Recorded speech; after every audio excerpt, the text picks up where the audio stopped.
জয় কৃষ্ণকালী মায়ের জয়, জয় সোনা মায়ের জয়, জয় মঙ্গলা মায়ের জয়। মন থেকে সবাই একবার জয় কৃষ্ণকালী মায়ের জয় বলো। তো বন্ধুরা, আমি আজকে এসেছি তোমাদের সঙ্গে কিছু কৃষ্ণকালী মায়ের কথা শেয়ার করতে। আমার আমার সঙ্গে যা যা হয়েছে আর কি সেটা।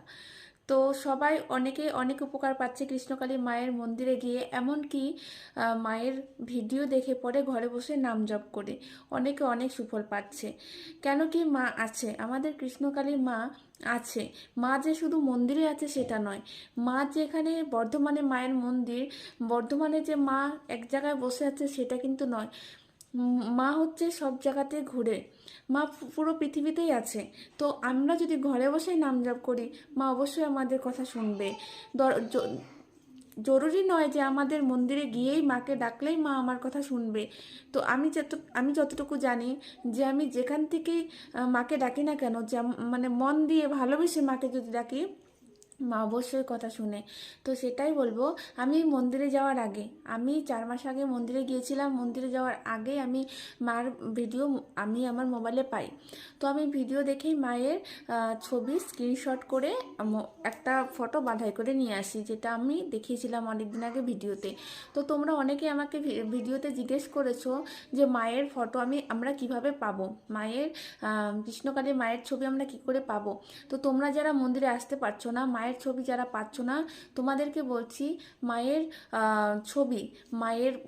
ছবি কিন্তু কমিউনিটিতে দেওয়া থাকে। মায়ের ছবি আমাদের ইউটিউবে কমিউনিটিতে মায়ের ছবি দেওয়া থাকে, এমনকি মঙ্গলা মায়ের চ্যানেলেও মায়ের ছবি অনেক দেওয়া রয়েছে। এমনকি আমিও দিয়ে থাকি কমিউনিটিতে গেলে তোমরা স্ক্রিনশট করে সেই ছবিটা কিন্তু বাঁধাই করে নিয়ে আসতে পারো, আর ঘরে মাকে সবসময় পুজো করতে পারো। তো আর ঘরে বসে অবশ্যই তোমরা সবাই মায়ের নাম জপ করো, দেখবে তোমাদের অবশ্যই সুফল হবে। আমি অনেক সুফল পেয়েছি, যেখানটাতে আমার প্রচুর পরিমাণে ঋণ ছিল, যেটা আমি 1-2 বছর ধরে আমি তার ইন্টারেস্টটাও দিতে পারছিলাম না, সেটা আমার মুক্তি হয়ে গেছে। সেই দিন থেকে আমি মুক্তি পেয়েছি। এমনকি অনেক ছোট ছোট রোগ ব্যাধি ছিল, সেগুলোও ভালো হয়ে গেছে।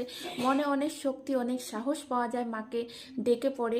আমি মাকে ডেকে অনেক সুফল পেয়েছি। সবটা তো বলা হয় মুশকিল, তো সবটা বলতে গেলে অনেকটা সময় নিয়ে বসতে হবে। তো আমি এতটুকুই বলবো যে দেখো, যাদের এত এত শরীর খারাপ তাদের শরীর ভালো হয়ে যাচ্ছে, যাদের বাচ্চা হচ্ছে না তাদের বাচ্চা হয়ে যাচ্ছে, তারপরে অনেক নানা রকম কেস তাদের সলভ হয়ে যাচ্ছে মায়ের শুধুমাত্র নাম জপ করে। তো কেনই না আমরা ঘরে বসে সবাই মায়ের নাম জপ করি। তো চলো সবাই মনে মনে ঘরে বসে মায়ের নাম জপ করো। জয় কৃষ্ণকালী মায়ের জয়, এটাই মায়ের মহামন্ত্র। জয় কৃষ্ণকালী মায়ের জয়।